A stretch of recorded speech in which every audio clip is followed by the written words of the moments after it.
ما تكون متأكد لهالدرجة. ممكن تطلع لك مفاجآت مانك متوقعها أبدا. لا يا مراد، أنا خططي بتنجح دائما وما بتفشل بنوب.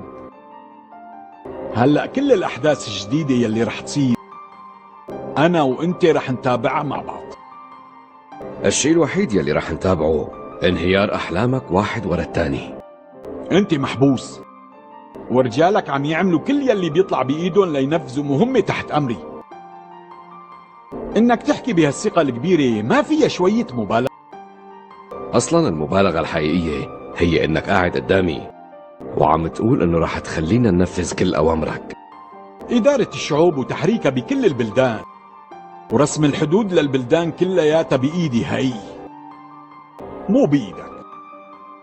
بس أكيد بتكون عرفت إنه هذا الشيء فيه له ثمن كتير كبير ببلدي.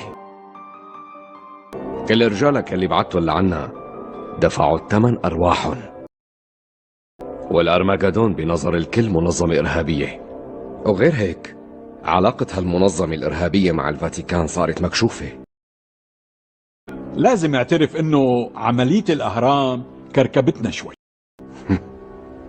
بس عطتنا خطط بنفس الوقت.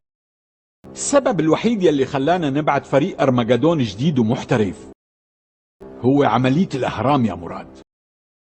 كل حدودك أنا صرت أعرفها، تأثيراتك وقوتك بالمنطقة. لا، لسه ما بتعرف أي شيء.